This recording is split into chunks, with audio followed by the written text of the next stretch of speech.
The night Jacob disappeared, I found his blood on my wedding dress. It wasn't much, just a smear along the hem, dried to a rusty brown, but it was enough to end the last illusion I had about the life we once shared. The dress had been boxed for years, sealed away like a memory I didn't want to reopen. Yet there it was on the floor of our bedroom, the box torn apart as if someone had ransacked my past. His dog tags lay on top of the lace, still warm. His wedding ring rested beside them, as if he'd peeled his life off piece by piece before slipping into the night. Outside, police lights flickered through the blinds, blue, red, blue, painting my shaking hands in the colors of a siren. "Mrs. Hayes," an officer called from downstairs, "we need to ask you about the fight." It was then I understood. They already believed he was dead, and they thought I knew why. The first thing Mia noticed was the silence. Not the comfortable, weekend morning kind where sunlight stretches across the hardwood floor and coffee brews quietly in the kitchen, but a hollow, unnatural silence that made the air feel heavier. No running shower, no clanking of Jacob's boots, no ESPN murmuring from the living room. Just the faint hum of the fridge and the distant rush of the ocean beyond the subdivision. She reached out, hands sweeping across cool sheets. His side of the bed was empty, the mattress barely dented. The red digits on the alarm clock glowed 6:12 a.m., too early for Jacob to already be at PT, and besides, his uniform was still hanging on the back of the closet door, the pressed camis and tan t-shirt like a ghost of his better self. For a moment, her mind tried to offer a normal explanation. Maybe he'd fallen asleep on the couch. Maybe he'd gone for a run to clear his head after the fight. The fight. Images from the night before slammed into her all at once. The parking lot light flickering above the bar, the back door propped open by a cracked brick, the stink of beer and cigarettes, the familiar shape of Jacob's truck in the shadowed alley. And then, the worst part, the sound. A soft, breathy laugh that had never been hers. Mia forced herself to sit up. Her tongue felt thick, the back of her throat raw from crying and screaming. The bruise on her palm, where she'd slammed it against the truck door, pulsed along with her heartbeat. She swung her legs out of bed and stepped onto the cold floor. The house was a small, military town, 2-story, beige and boxy, like all the others in the cul-de-sac. Family photos lined the hallway. Jacob in dress blues, Jacob in desert camo, with his arm around another Marine, Jacob kissing her forehead on their wedding day under a shower of confetti and phone cameras. Mia avoided looking at them as she made her way downstairs. The kitchen blinds were still half open, letting in a stripe of pale dawn. Her eyes went straight to the countertop and stopped. His phone lay face down next to the ceramic bowl, where he tossed his keys every night. It was plugged into the wall, cable coiled like a white snake. Beside it, neatly placed, was his wedding ring. For a second, her brain refused to process it as anything other than a mistake. Maybe he'd taken it off to wash dishes. Maybe... No. Jacob hadn't washed a dish in months. She picked up the ring. It was warm from the morning light, heavier than it looked. Inside, the engraving caught the light. J and M, Semper. Always. Her chest squeezed. It felt like the universe was mocking her with a private joke written in stainless steel. The back door caught her eye. The deadbolt was unlocked, the door not fully latched. A faint draft slid across her bare ankles. She moved toward it, fingers brushing the knob, and noticed the smudge on the linoleum. A thin streak of dried mud leading from the door toward the hallway that connected to the garage. Her heart began to hammer. Mia Hayes? The voice came muffled through the front door, preceded by a firm knock. She flinched, nearly dropping the ring. Another knock, more insistent. "Mrs. Hayes, it's Sergeant Fuller, Base Military Police." Her feet felt like they belonged to someone else as she crossed the living room. The American flag Jacob insisted on hanging out front cast. Faint striped shadows through the sidelight window. Through the glass, she could see the shape of a police cruiser parked at the curb, its roof lights dark but present, like a threat in standby mode. Behind it, their neighbors' houses looked the same as always. Trimmed lawns, two-car driveways, porch chairs pointed toward the street. But now it all looked staged, like a set. She opened the door. Sergeant Fuller stood there in his green uniform, hat tucked under his arm, face already creased with something like concern or practiced sympathy. Next to him was a civilian cop from the local sheriff's office, uniform dark blue and stiff. His nameplate read Hollis. "Mia," Fuller said, switching instantly from formal to familiar. He'd been at their 4th of July barbecue last year, flipping burgers while Jacob lit fireworks. "Sorry to show up like this." Mia swallowed. "Is something wrong?" Her voice sounded off, too high, like she was hearing it through a bad phone connection. "Can we come in?" Hollis asked. Something in his tone, not a question really, made her step back automatically. They entered, bringing with them the smell of coffee and car AC, of outside.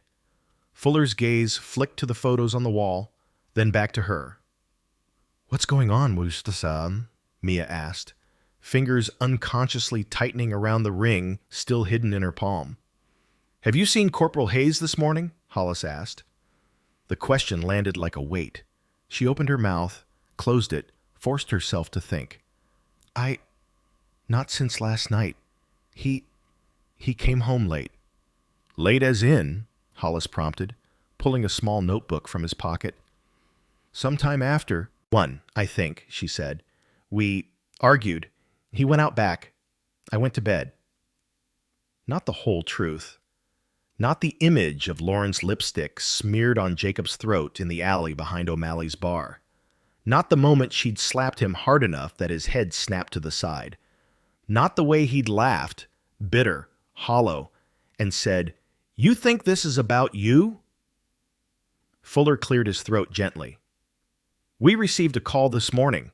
Corporal Hayes was due to report at 05:30. He didn't show. That's not like him, Mia. His truck is in the driveway, phone's off, and he's not on base. You haven't heard from him?" She shook her head. "His phone's here." She gestured toward the kitchen, the movement sharp.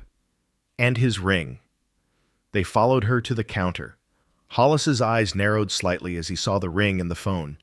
He didn't touch them, just observed. "Did he usually take his ring off?" he asked. "Not really," Mia said. Only when he was on deployment. Or at the gym." The words tasted like lying and humiliation. For all she knew now, he'd taken it off plenty of times. Hollis scribbled something. "Mind if we look around the property?" "Do you think something happened to him?" Mia's voice cracked on the last word. Fuller met her eyes, and for a second, she saw the Marine in him switch off and the human being switch on. "We're not sure," he said carefully. "Could just be he needed to clear his head, went somewhere, forgot to check in, but with everything going on..." His glance dropped to the ring, then to the faint streak of mud leading toward the hallway. "We have to be thorough." With everything going on, had Jacob told someone about the fight? Had the neighbors heard? Had Lauren? Mia's skin prickled. The silence in the house was no longer just silence. It was accusation. "Yeah," she managed, her throat tight. "You can look." While Hollis stepped toward the back door, following the mud, Fuller stayed with Mia. "You two okay?" he asked quietly. "Last few weeks, I mean." She laughed, a short, ugly sound. "Define okay." Fuller didn't smile. "We had a fight," she admitted, "last night, about us, about him being gone, even when he's here, about things I found out." Fuller's jaw tightened. "Infidelity?" The word hung between them like a bad smell. Mia blinked, surprised he'd gone straight there. Then again, This was a base town. Affairs were practically a known hazard. "I don't want to talk about that right now," she said, chest burning. "Fair enough." He looked like he wanted to say more, but Hollis called from the back door. "Sergeant, you'll want to see this." Fuller excused himself and crossed the kitchen, boots leaving faint impressions in the thin layer of sand that always seemed to find its way into the house. Mia followed at a distance, pulse pounding in her ears. The backyard rolled gently into a patch of scrubby woods that separated their subdivision from the highway. A narrow dirt trail, the one Jacob used for runs, led into the trees. Near the edge of the concrete patio, Hollis crouched, gesturing to the ground. In the damp earth, partially smudged like someone had tried to wipe it away, was a dark stain, no bigger than Mia's palm. "Could be anything," Hollis said calmly, "but it looks like blood." Mia's vision tunneled. The ring in her hand slid against her skin, suddenly slick. Last night, Jacob's voice echoed back to her in broken fragments. "You don't know what I've seen. You don't know what I am capable of. Just let me go, Mia." Her knees went weak. The world tilted, the line between reality and memory warping like heat above asphalt. "Mia?" Fuller's voice sounded far away. "You okay?" She stared at the stain, at the path vanishing into the dark green of the trees, then down at the ring in her fist. Her husband had cheated on her.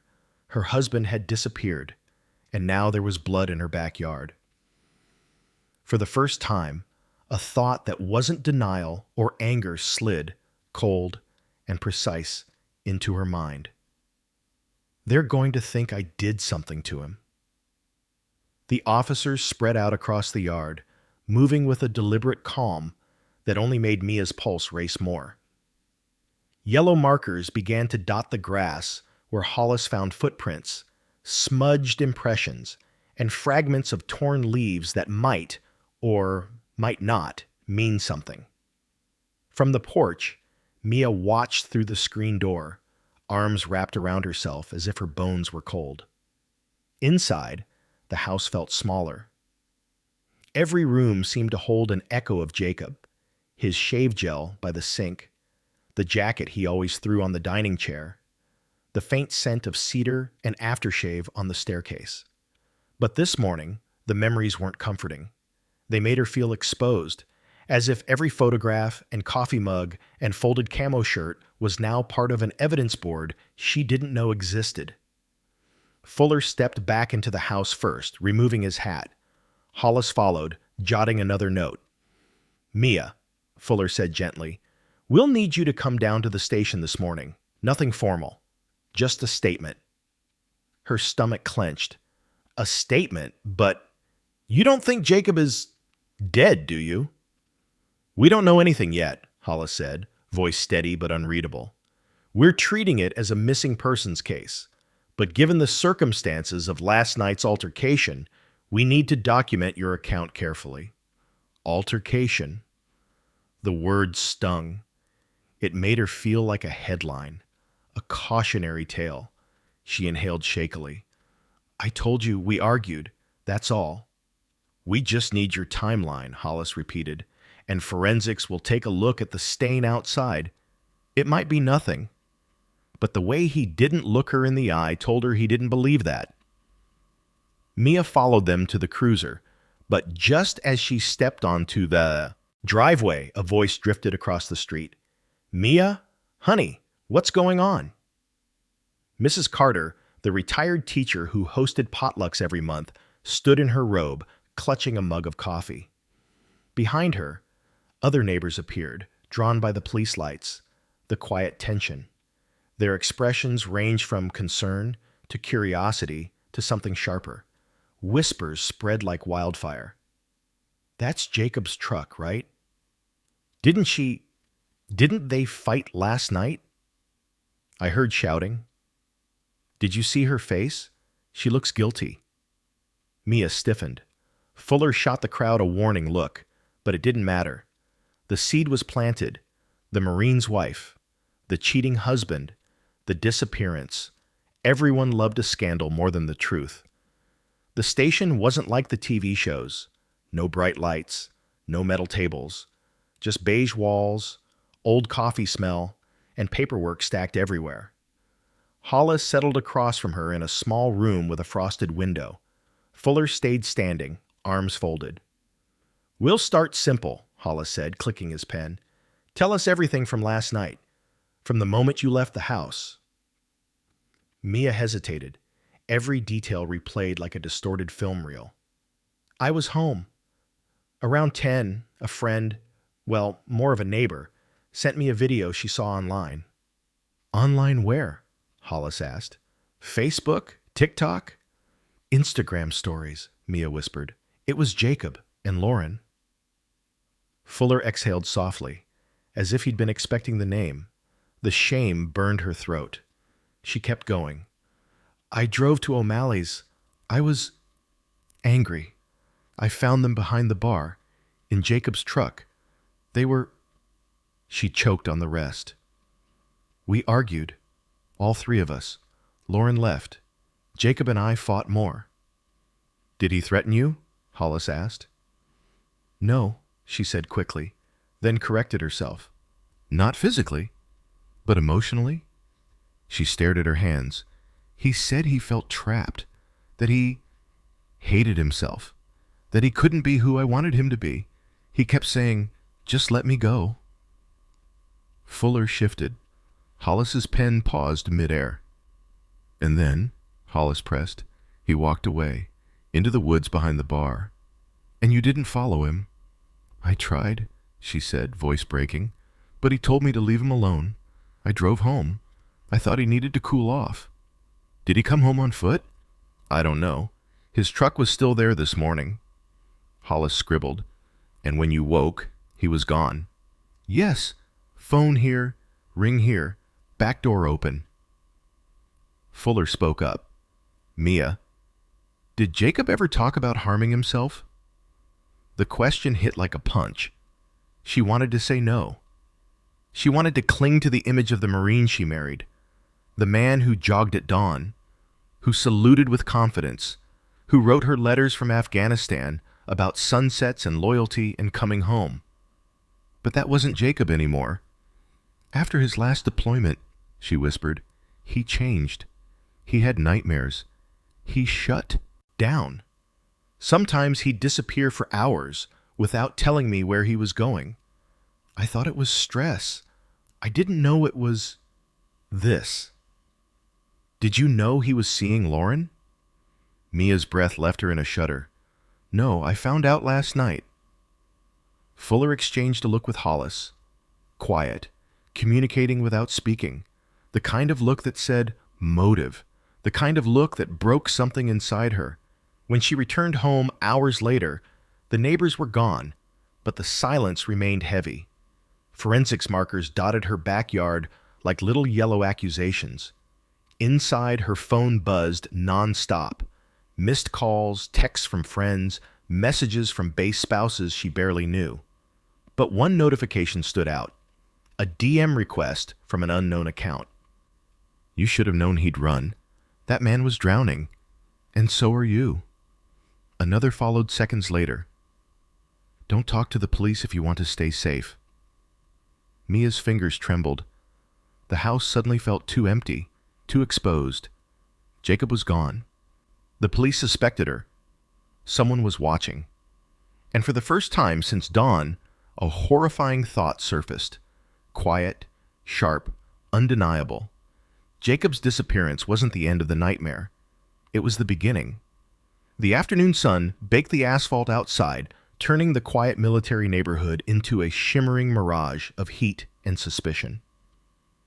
Mia stood at the kitchen sink, staring out the window without really seeing anything. Her coffee had gone cold hours ago. Her phone buzzed every few minutes, each vibration a reminder that her life was spiraling into something she no longer recognized. She replayed the anonymous messages over and over, the words sinking into her skin like ink. "You should have known he'd run. Don't talk to the police if you want to stay safe." Someone knew something. Someone close enough to watch her, close enough to threaten. The sound of gravel crunching outside snapped her attention back to the present. A black Chevy Silverado pulled into the driveway. She stiffened until she recognized the decal on the front bumper, the Marine Corps emblem. Staff Sergeant Mark Bolton stepped out of the truck, sunglasses on, jaw tight. Broad-shouldered, clean-cut, the kind of man who carried authority like a second skin. He had served with Jacob on his last deployment. Mia wiped her hands on her jeans and opened the door before he had the chance to knock. "Mark?" she said, surprised at the tremor in her voice. He removed his sunglasses. His eyes were sharp, assessing. "Mia, mind if I come in?" She hesitated, remembering the messages, the police, the blood in the backyard. But Mark wasn't a stranger. He'd eaten at their table. He'd carried Jacob home drunk after his promotion ceremony. He'd once told Mia, "You've got a good man. War messes with his head, but he always finds his way back to you." He stepped inside, shutting the door behind him. "I heard what happened," he said. "Fuller filled me in. The whole base is talking." Mia winced. "Of course they are." Mark scanned the living room. The photos, the stillness, the empty spaces where Jacob should have been. "You holding up?" he asked. The question was too big, too fragile. Mia swallowed. "I don't know." He studied her face for a moment. "Mind telling me exactly what happened last night?" Mia tensed. "Why? Are you here as Jacob's friend, or as a Marine gathering intel for the base?" His expression flickered. "I'm here because I care about him, and I care about keeping you safe." The words made her chest tighten. She told him everything. The video, the alley behind O'Malley's, Lauren's lipstick smeared against Jacob's throat, the shouting, the slap, Jacob walking into the woods saying, "Just let me go," how he came home after she did, only to vanish again before dawn. Mark listened in silence, jaw clenched, shoulders too stiff to be casual. When she finished, he exhaled through his nose. "Damn it, Jacob." "You think he ran?" Mia asked. Mark didn't answer right away. He stepped toward the kitchen counter, where Jacob's phone and ring remained exactly where she'd found them. He picked up the ring, turning it between his fingers. "He never took this off," he murmured. "I know." He set it back down gently. "If he left it here, he wasn't planning on coming back." The words dropped like stones between them. Mia's throat tightened. "Mark, there was blood in the backyard." "I heard." His voice shifted, lower, protective. "Could be anything." Cut his hand, scraped himself. The stain was small. But what if something happened to him? Mark's gaze hardened. Mia. Jacob wasn't thinking clearly, not for months. He was drowning under all of it. The debt, the guilt, the pressure. He needed help, but he refused it. Her pulse quickened. "Debt?" Mark froze. He'd said too much. "What debt?" Mia pressed, stepping closer. "He never told me about any debt." Mark hesitated, then rubbed his forehead. "I don't know everything, but I know he borrowed money from the wrong people near the base. Gambling, bad bets. A few Marines have been hit hard by it this year. Why didn't anyone tell me?" "Because Jacob begged us not to." Mark looked at her, guilt thick in his voice. "He said he'd fix it. He said you didn't need that weight." Mia's legs felt unsteady. The house tilted. Jacob had shut her out, not just emotionally, but financially, dangerously. Mark's jaw worked. If Jacob disappeared, it's possible he wasn't running from you. He might have been running from them. The implication chilled her skin. A knock at the door startled both of them. Mark instinctively reached for the holster at his waist. Off duty, but still trained to react. Mia's heart thudded as she opened the door. Lauren stood on the porch. Her hair was pulled into a messy knot. Mascara smudged beneath swollen eyes. She looked nothing like the confident woman Mia had confronted in the alley. Today, she looked destroyed. "We need to talk," Lauren said. voice trembling. Mark stiffened. What the hell are you doing here? She ignored him and focused on Mia.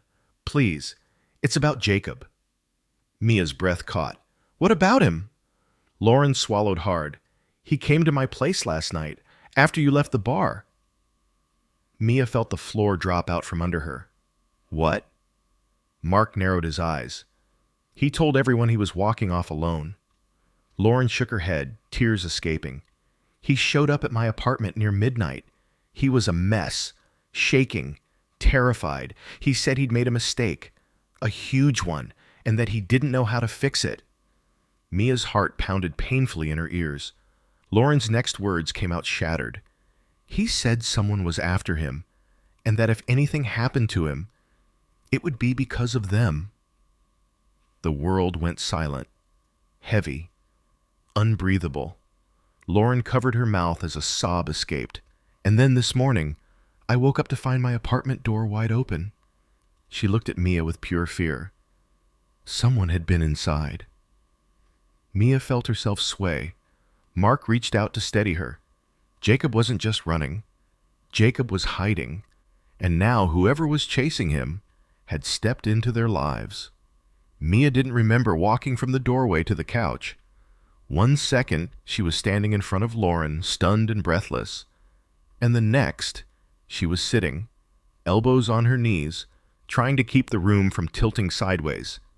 Mark stood guard near the window, arms folded, eyes narrowed as he scanned the street like he expected trouble to pull up at any moment. Lauren paced the living room, fingers tugging at her sleeves, her whole body shaking with nerves. For once, she didn't look like the woman who had taken Mia's husband. She looked like a witness on the verge of collapse.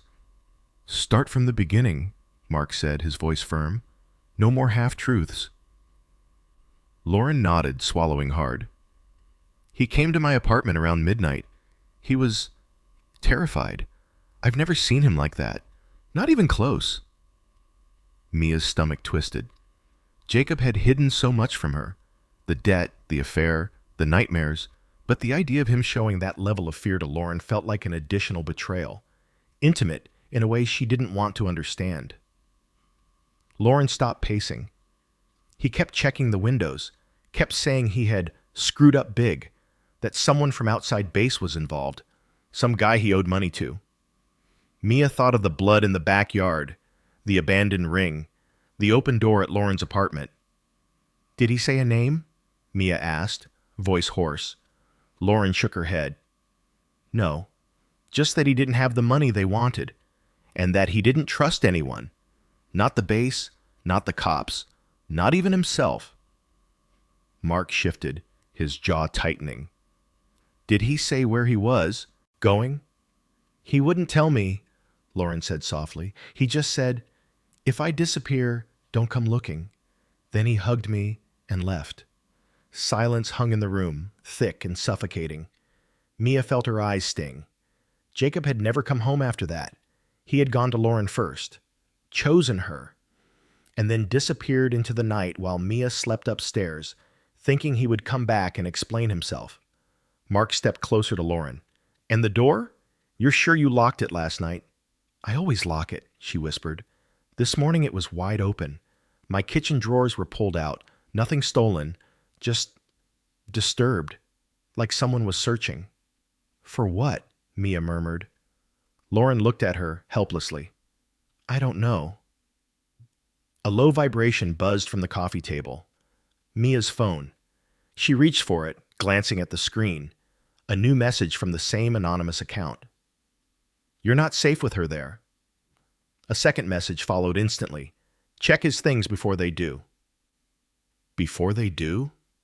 Mia sat up straighter. Someone's telling me to look through Jacob's things. Mark's head snapped toward her. What? She handed him the phone. He read it, frowning. This could be a bluff or a trap. Or someone trying to help, Mia said. Or someone trying to manipulate you, he countered.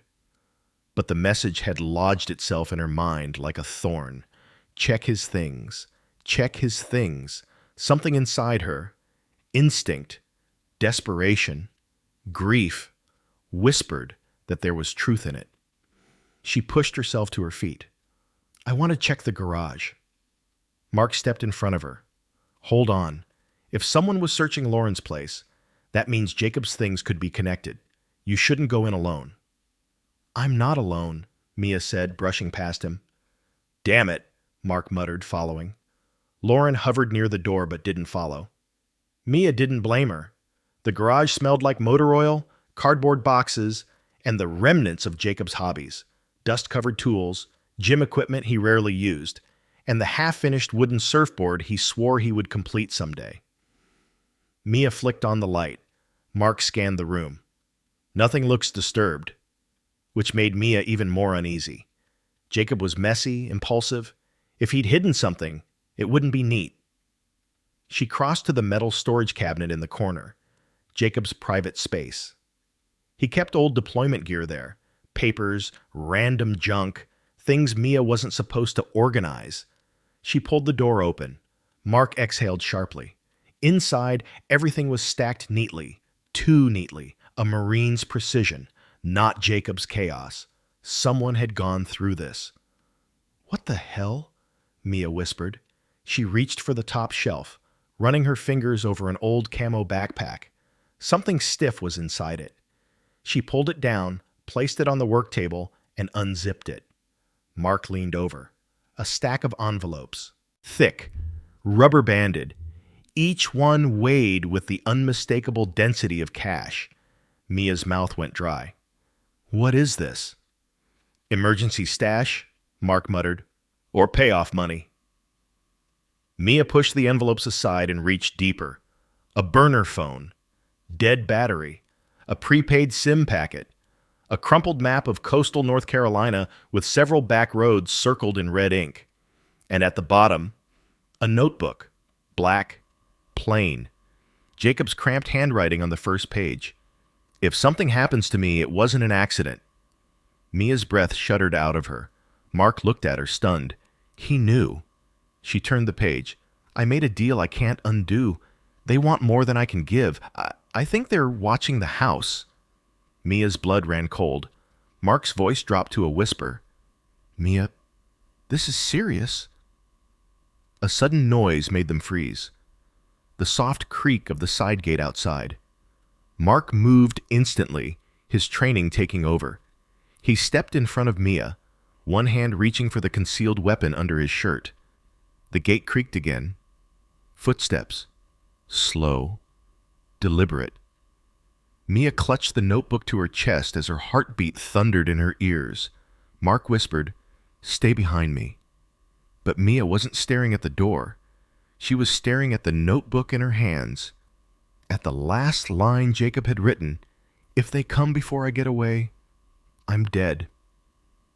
The footsteps stopped just outside the garage door. Mark raised a hand silently, signaling Mia to stay put. His other hand hovered near the concealed weapon at the small of his back.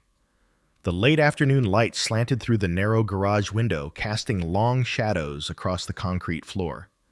The air felt charged, tight, humming with the threat of something about to break. Another creak. Not the gate this time.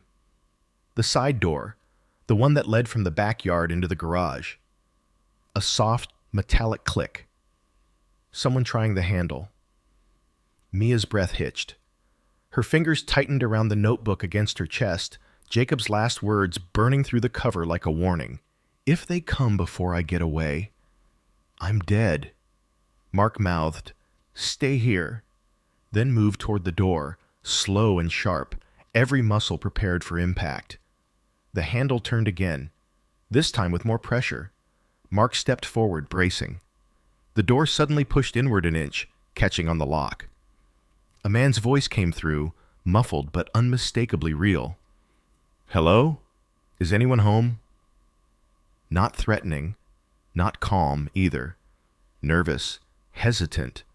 Mark gestured for Mia to wait, then slowly approached, keeping his stance defensive. "Identify yourself!" Mark barked, a command trained into his bones. The man on the other side froze. Whoa, I'm just a neighbor." Mark exchanged a glance with Mia. He eased closer, but didn't lower his guard. Step back from the door.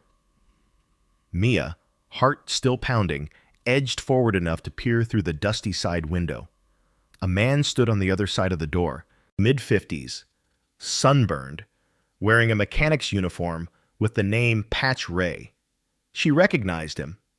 He lived 2 houses down and often worked late at the auto shop on Highway 24. Mark unlocked the door, but opened it only a few inches. "What are you doing trying the gate?" Ray held up both hands. "Sorry about that. I heard voices in the garage. Thought maybe you were out back. Didn't mean to scare anyone." He glanced past Mark, eyes landing on Mia. I actually came to check on you." "On me?" she echoed warily. Ray shifted his weight. "Cops were at your place this morning. Rumors are flying all over the neighborhood, and I saw someone poking around your backyard earlier." Mia's blood ran cold. "What do you mean, someone?" Ray rubbed the back of his neck. "Tall guy, hoodie. Never seen him before. He was standing by your fence, looking at the house. When he saw me coming, he bolted." Mark stiffened. "When was this?" "About an hour ago. Figured you should know." Mia looked at Mark, panic rising. Someone had been watching the house. Someone connected to Jacob's debt, or Jacob's disappearance, or both. "Do you remember anything else about him?" Mark asked. Ray shook his head. "Just that he moved fast, real fast."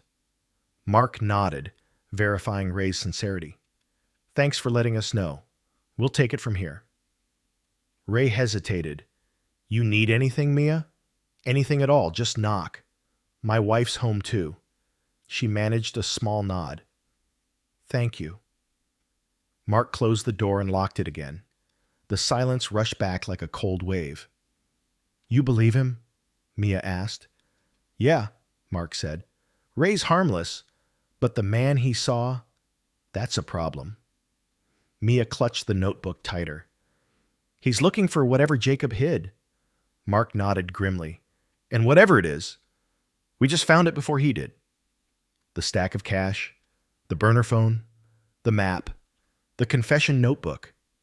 Jacob had been preparing to disappear long before last night.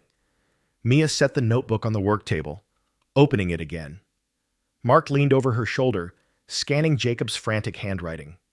Page after page laid out the slow collapse of a Marine who had run out of places to hide, deployment trauma, late-night gambling, loans from men with no legal business near the base, notes about someone named Cruz, a man who doesn't forget and doesn't forgive. Mia's pulse quickened. "Cruz? Could that be the man Ray saw?" "Maybe," Mark muttered. "Or someone working for him." Mia flipped again, hands shaking. "Lauren doesn't know the truth. I kept her out of the worst parts." "Mia can never know. I don't want her to see who I've become." Mia felt a crack inside her, small but deep. Jacob had lied to both of them, not out of malice, but out of fear, out of shame, out of desperation. "He was trying to protect you," Mark said quietly. "By destroying everything else?" she whispered. Mark didn't answer. Mia turned one more page and froze. A name, written alone at the top of a page, underlined twice. Old Creek Motel, room 12. "If things go wrong, if I have to run." Mia stared at it. "This is where he planned to go." Mark exhaled slowly. "Then that's where we start." She snapped her head up. "You think he's alive?" Mark looked at her with a mix of caution and honesty. "I think he had a plan. People with plans don't vanish by accident." The thought steadied her. Hope and fear tangled inside her chest. "We go tonight?" she said. "Before the police get a warrant for these things. Before whoever's watching the house realizes we found them." Mark nodded. "Pack a bag. Bring the notebook. We move in 1 hour." Mia pushed the notebook to her chest again. For the first time, the fear didn't paralyze her. It focused her. If Jacob was alive, she needed to find him. Not to forgive him, Not to save him, but because someone dangerous was already too close. And the truth was the only thing that could keep her alive. The coastal highway stretched ahead like a dim, flickering ribbon, headlights sliding over salt-stained guardrails, over marshes that breathed mist into the night air. Mia sat in the passenger seat of Mark's truck, fingers curled tightly around Jacob's notebook. She hadn't opened it since they left the neighborhood. Every page felt like it contained a landmine. Mark drove with both hands on the wheel, jaw clenched, eyes scanning every car behind them in the side mirror. He'd turned off his military decal magnets and stored them under the seat. No identifiers, no patterns, no reason for anyone to trace them. "You doing okay?" he asked quietly. Mia swallowed. "I don't know what okay means anymore." "Fair enough." The truck hummed along the dark two-lane stretch. Mia pressed her forehead to the cool window, staring at the blur of pine trees outside. Every few miles, an empty gas station or flickering diner sign glowed like a ghost in the distance. North Carolina nights always felt hollow, but tonight they felt predatory, full of secrets hiding in the dark. Mark cleared his throat. "I knew Jacob was struggling. I didn't know it was this bad." She didn't respond. His grip tightened on the wheel. "You know, you don't owe him anything." Mia turned, startled. "What?" "You don't have to risk your life for whatever mess he walked into." Mia stared at him. "Mark, he's missing." "And he cheated on you," Mark said, voice low but steady. "He was lying to you for months, maybe longer. He dragged you into something dangerous." Her throat tightened. "I'm not doing this for him." Mark glanced at her. "Then for who?" "For me," Mia whispered. "Because if I don't find out what really happened, I'll never sleep again." Mark exhaled, understanding but frustrated.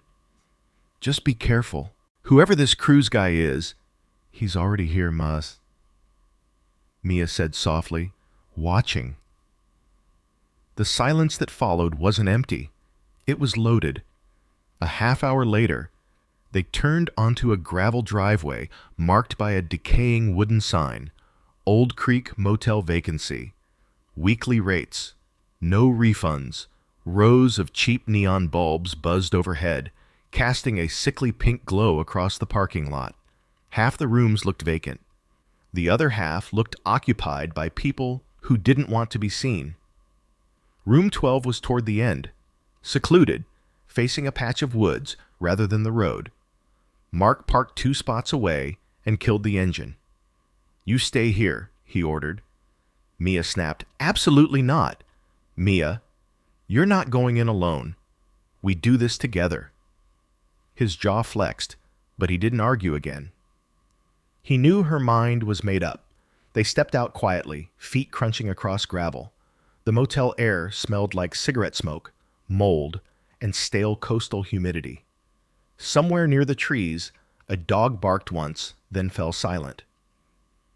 Mark approached room 12 first, checking the door with the back of his knuckles, warm or cold. It was cool. No movement inside.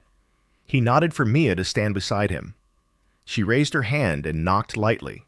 Nothing. She knocked again, firmer. Still nothing. Mark motioned her back, then tested the door handle. Locked. Mia's heart sank. "Maybe he never made it here." "Or maybe he did," Mark said, pulling a small tool from his pocket, "and left something behind." He worked quickly and efficiently. A soft click, and the door eased open. The room hit them with a wave of mustiness and loneliness. Cheap yellow lamp, worn carpet, a bedspread with cigarette burns. The air felt stale, untouched for days. Mia stepped inside slowly. "Jacob?" Her voice barely carried, but it filled the room with a strange, aching familiarity, like calling into an empty house that used to be home. Mark closed the door behind them and began searching. The room wasn't wrecked, not disturbed, but there were signs of someone living here. Briefly, the impression of a duffel bag on the dusty floor. a half-empty water bottle in the trash can, a torn receipt from a gas station 2 towns over. Mia walked to the small table by the window. A folded piece of paper lay beneath the ashtray. She picked it up. Jacob's handwriting. Her heart stumbled. Mia, if you found this, I'm sorry. I didn't want you involved. I didn't want you hurt. Please go home. If Cruz knows you're looking for me, he'll use you to get what he wants. Jay. Mia's throat closed, not with grief, with anger. Go home, she whispered. He thinks he can just disappear and leave me with all this? Mark paused mid-search. What does it say? She handed it to him. His jaw tightened. He's alive. He was, Mia corrected. This could be days old. Mark folded the note. It means we're close. Mia moved to the nightstand. Something faintly glinted behind it. She crouched and reached, with trembling fingers, pulling out a small metallic object. A dog tag. Her breath stopped. Hayes, Jacob T., USMCO POS. Her vision swam. He left this. Why would he leave this? Mark stared in silence. Someone forced him to? Mia turned the tag over and saw something scratched into the metal. Not factory stamped, hand etched with something sharp. 17 West, Pier. Pier? Mia whispered. That's the old fishing pier, the one they closed last year. Mark's posture straightened instantly.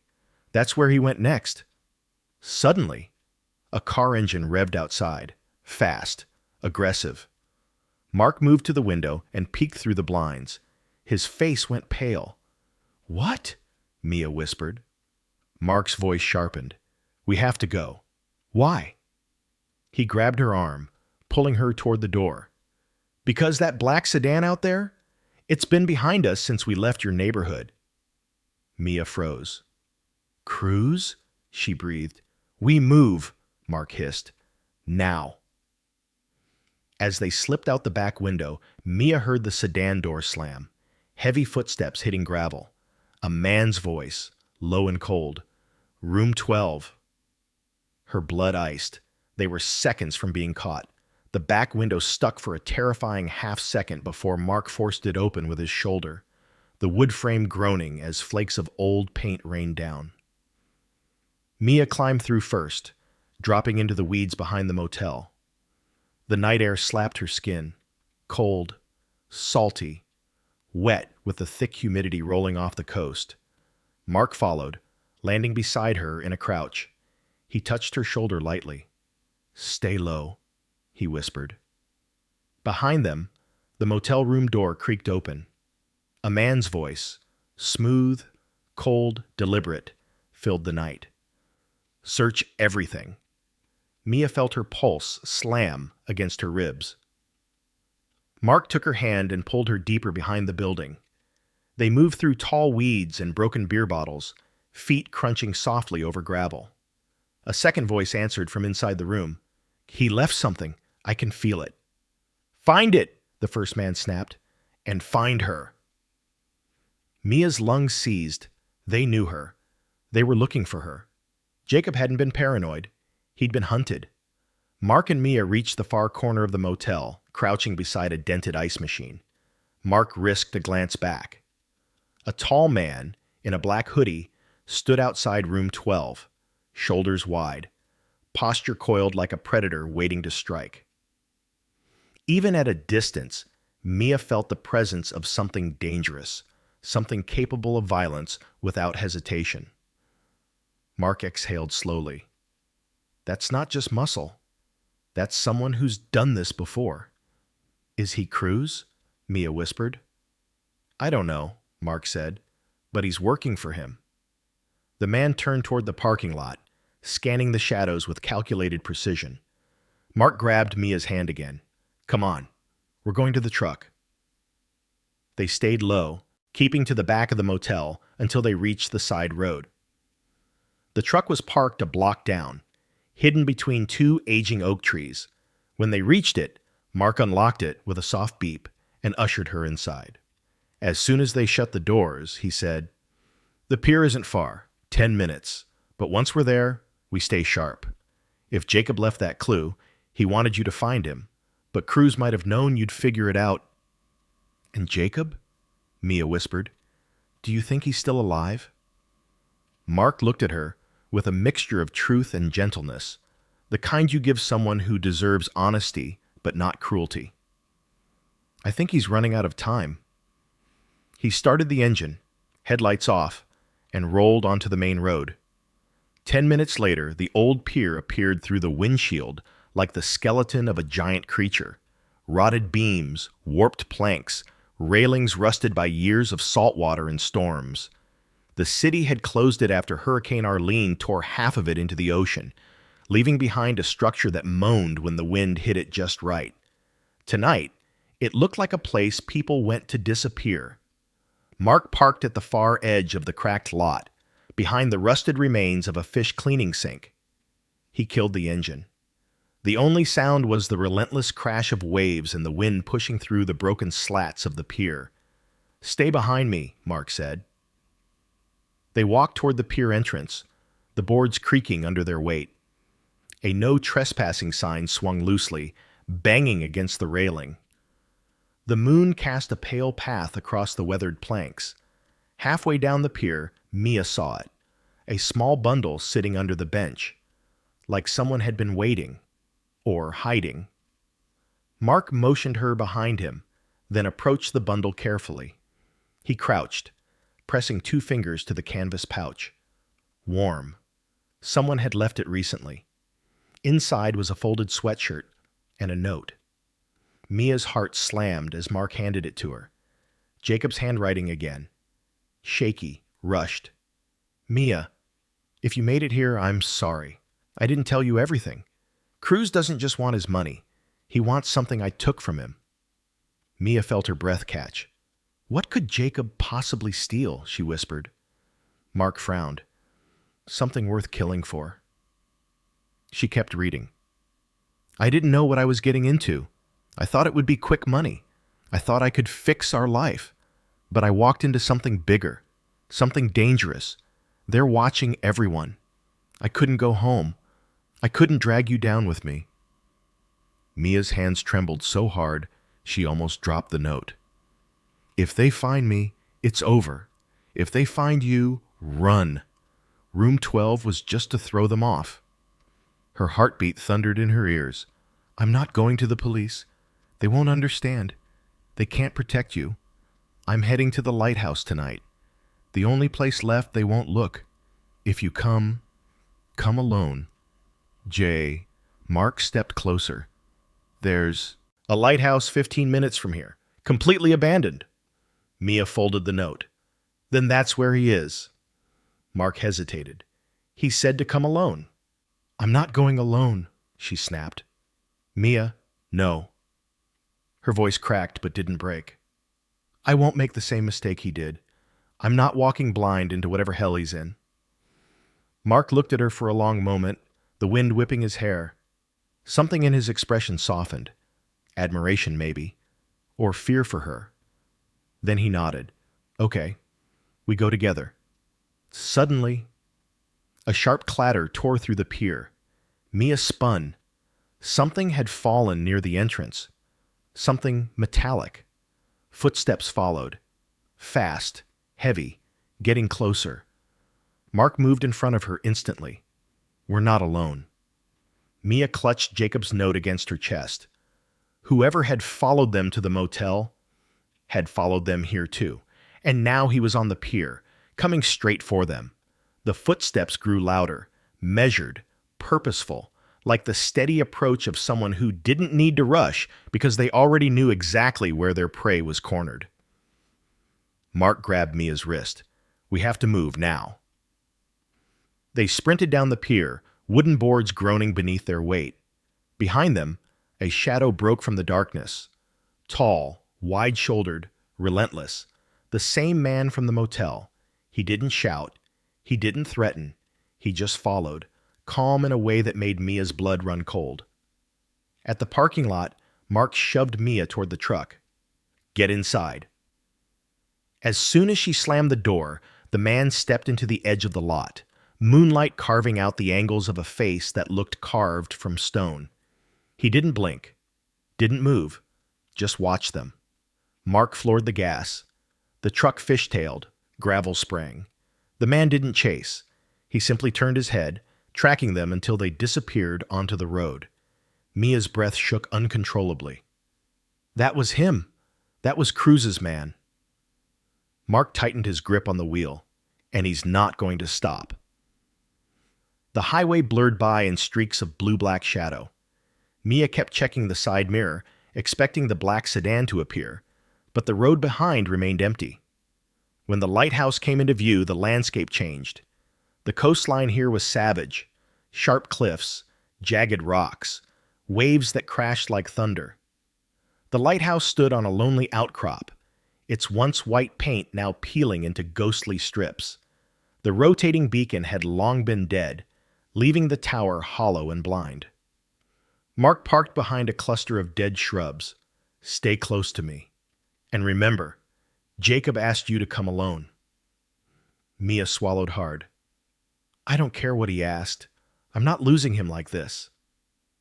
They approached the lighthouse slowly, every sound amplified. The wind's wail, the crunch of stones underfoot, the rustling of scrub grass like whispers in the dark. The lighthouse door was cracked open. A thin line of dim light spilled onto the sand. Mia pushed it open. Inside, the circular room was lit by a single lantern placed on the floor. The air smelled like rust and old seaweed.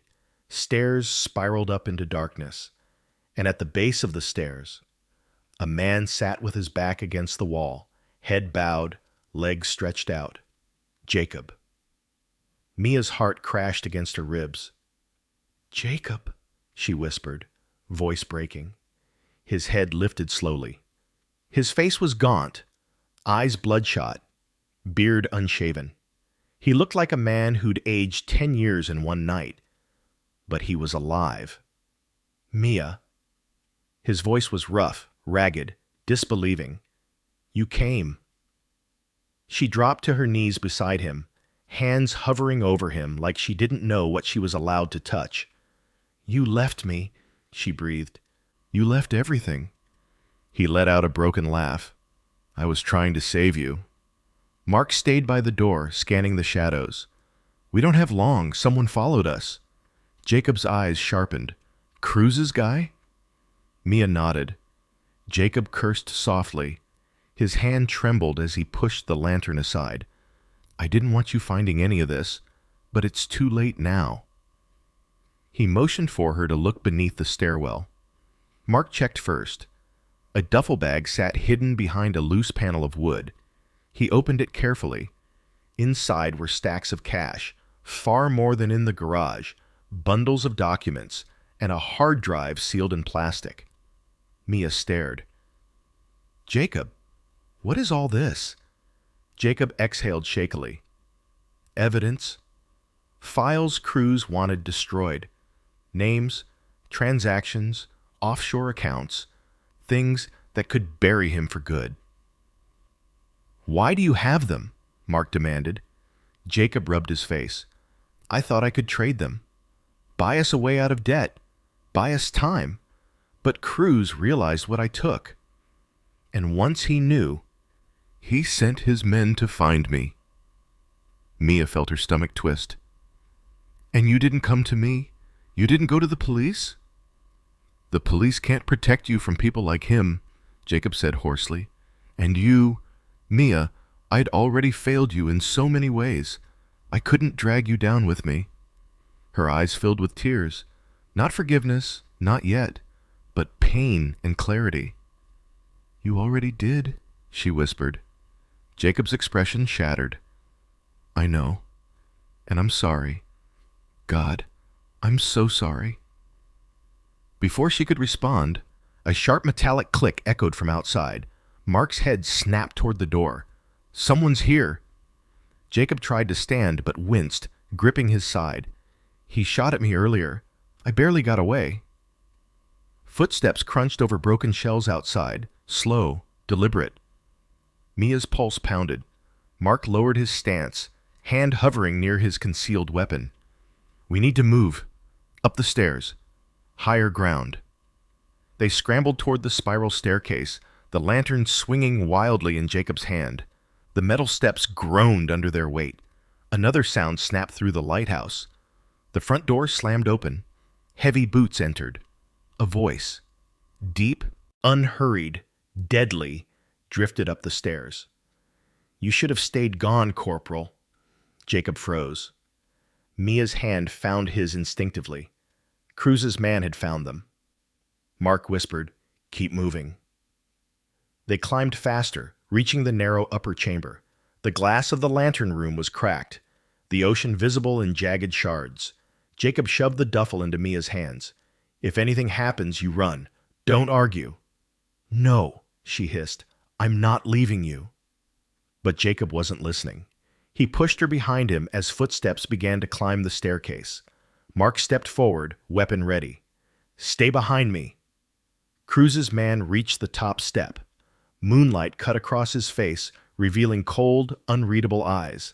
He didn't smile. He didn't speak. He just raised the gun. Mia screamed. Mark lunged. A shot exploded in the tower, deafening, blinding. Metal ricocheted, glass shattered. Jacob pulled Mia to the floor as the lantern burst, plunging the room into flickering darkness. Mark and the man collided, struggling, silhouettes thrashing against the railing. Another shot, another. The metal railing groaned under the weight. "Mia!" Jacob shouted. "Get back!" But it was too late. The railing snapped. Both men, Mark and the gunman, tumbled over the edge, disappearing into the violent black of the ocean below. Mia screamed Mark's name, her voice swallowed by the crashing waves. Jacob dragged her back into the tower, gripping her with shaking arms. The storm wind roared through the shattered glass. The ocean swallowed the silence, and Mia realized the only witness left alive was the man who had run, the man who had lied, the man she had loved, or maybe no longer loved at all. She clutched the duffel to her chest, heart breaking, lungs burning. Jacob whispered, voice trembling, "We have to disappear now, both of us." Mia stared at him through tears, realizing the final twist of her story. Jacob hadn't just taken her life apart. He was now asking her to flee with him into a darkness she might never return from.